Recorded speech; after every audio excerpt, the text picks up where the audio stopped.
ধরলাম, আমি তাকায়া দেখি ওই ছেলেটার দুই চোখ দিয়ে বৃষ্টির মতো toss toss toss toss toss toss করে পানি ঝরতেছে। আমি বুঝলাম না কেন রে।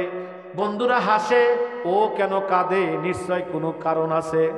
আমি ওস্তাদের চেহারার দিকে তাকায় দেখি ওস্তাদও কান্দে, সভাপতির দিকে তাকায় দেখি সভাপতিও কান্দে। কেরে কারণ কি? নিশ্চয় কোনো কারণ আছে। পাগড়িটা পরান হয়ে গেল।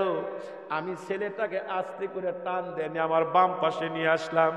বাম পাশে নিয়ে আসছি, সভাপতি মহোদয় বা মাদ্রাসার আয় ব্যয়ের হিসাব শুনাইতেছে। এই সুযোগে ওই ছেলেটার মাথা আমার কাঁধে নিয়ে আমি কানে কানে বুকের মধ্যে নিয়ে বলতেছি, বাপজান তুমি কেন কাঁদো? কি হইছে?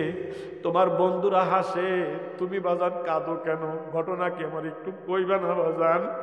আজকে কয়েকটা ছেলের মাথায় পাগড়ি দিলাম, শেষ কথা বলা যায়। এই পাগড়িগুলা যখন আমি দেখতে যাই আমার কলিজার মতো, কলিজার ভিতরে তীরের মতো লাগে।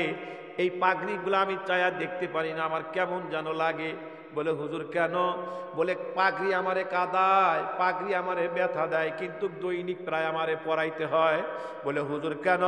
বলে আমার জীবনে আমি যত কোরআনের হাফেজের মাথায় পাগড়ি পরাইছিলাম বাজান, তার মধ্যে একটা ছেলের মাথায় পাগড়ি দিয়েছিলাম আমি টাঙ্গাইল জেলাতে। 4-5টা ছেলের মাথায় পাগড়ি দিলাম। সমস্ত ছেলেরা মুস্কি হাসি, কত আনন্দ। আনন্দ হবেই না বা কেন? 30 পারা কোরআন সিনার মধ্যে সর্বশেষ যেই ছেলেটার মাথায় পাগড়ি দিলাম, ছেলেটার বাড়ি হলো কুড়িগ্রাম। ছেলেটা একটা মাসুম বাচ্চা, কালো করে একটা ছেলে বাজান, একদম ছোট্ট মানুষ। ওর মাথায় যখন আমি পাগড়িটা ধরলাম, আমি তাকায়া দেখি ওই ছেলেটার দুই চোখ দিয়ে বৃষ্টির মতো toss toss toss toss toss toss করে পানি ঝরতেছে। আমি বুঝলাম না কেন রে। বন্ধুরা হাসে, ও কেন কাঁদে? নিশ্চয় কোনো কারণ আছে। আমি ওস্তাদের চেহারার দিকে তাকায় দেখি ওস্তাদও কান্দে, সভাপতির দিকে তাকায় দেখি সভাপতিও কান্দে। কেরে কারণ কি? নিশ্চয় কোনো কারণ আছে। পাগড়িটা পরান হয়ে গেল। আমি ছেলেটাকে আস্তে করে টান দেন আমার বাম পাশে নিয়ে আসলাম। বাম পাশে নিয়ে আসছি, সভাপতি মহোদয় বা মাদ্রাসার আয় ব্যয়ের হিসাব শুনাইতেছে। এই সুযোগে ওই ছেলেটার মাথা আমার কাঁধে নিয়ে আমি কানে কানে বুকের মধ্যে নিয়ে বলতেছি, বাপজান তুমি কেন কাঁদো? কি হইছে? তোমার বন্ধুরা হাসে, তুমি বাজান কাঁদো কেন? ঘটনা কি আমার একটু কইবা না বাজান? আমার গলা ধরে কান্দে আর হুজুর আমি কিসের জন্য কাঁদবো না? বন্ধুরা পাগড়ি নিল, সকালবেলা ওদের পাগড়ি দেখার জন্য ওদের মা আইছে, ওদের বাবা আসছে ওদের পাগড়ি দেখার জন্য। ওদের মা আইসা কোলে তুলে নিল, ওদের বাবা আইসা কোলে তুলে নিয়ে ওদেরকে চুমা খাইলো, হাদিয়া দিল। হুজুর কই? আমার মাও আসলো না, আমার বাবাও আসলো না। আমি বললাম কেন আসলো না?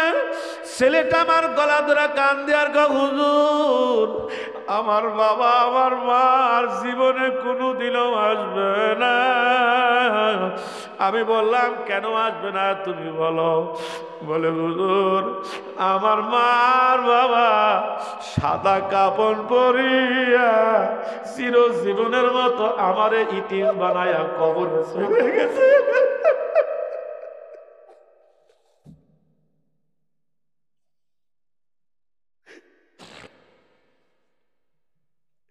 হুজুর আজকে পাগড়ি ঠিকই পরিধান করলাম, এই পাগড়ি পরিধান করে আমি কার সামনে দাঁড়াবো?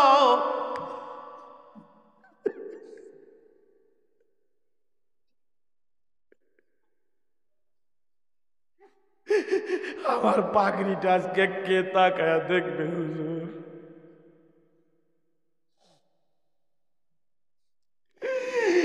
আমার পাগড়ি পরে আমি কার সামনে দাঁড়াবো? কে আমাকে আদর দিয়া কোলে উঠাইয়া নিয়ে চুমা খাইবে? আমি বলছি ও বাপদন তোমার চোখের পানি মুছে ফেলো, এই পাগড়িটা পরিধান করিয়া ও বাবা তুমি তোমার মা বাবার কবরের পাশে যাইও, কবরের পাশে যায়া তুমি তোমার মাবুদের কাছে 2 খানা হাত আরশের দিকে উঠাইয়া আল্লাহকে করুণ সুরে ডাক দিয়া কইও, আল্লাহ এমন একটা সন্তান, আমি আমার মা বাবা ঘুমাইয়া রয়েছে, আমি পাগড়ি পরিধান করে মা বাবার সামনে আসছি, আল্লাহ তুমি আমার মা বাবাকে মাফ করে দাও। তোমার মতো সন্তানের চোখের পানির উছিলায় মা বাবার কবরে আযাব হবে না। ও বাবা, আজকের এই মাহফিলে কার মা নাই, কার জানি বাবা নাই। শুরু দিয়া মাহফিল এলোমেলো হইতেছিল, আমার মনে হয় পুরাটা মাহফিল এখন মাওলার দরবারে কবুল হইয়া যাইতেছে। কুয়াশার পানি দিয়া চোখের পানি যেন এক হইয়া যাইতেছে। আমার মনে হয় মাহফিলে কার মা নাই, কার বাবা নাই। বাবারে, এখন তো প্রায় তাহাজ্জুদের সময় হয়ে আসতে আছে। আপনাদেরকে নিয়া এই মুসাফিরি হালাতে আখেরি দোয়া নয়, মাঝখানে একটা দোয়া কবুলের জন্য আমি করতে চাই, দেখি মাওলা কবুল করে কিনা। না বলেন, কোরআনের ব্যাখ্যা তিনটা, সহি করে তেলাওয়াত শিখব, কোরআনের উপর হুবহুব আমল করব, আর কোরআনের বিধান সমাজে বাস্তবায়নের চেষ্টা করব। কারণ আমিন। আগামী দিনের সময় আসতেছে, সুযোগ আসতেছে, সব দেখা শেষ, কথা কয় না।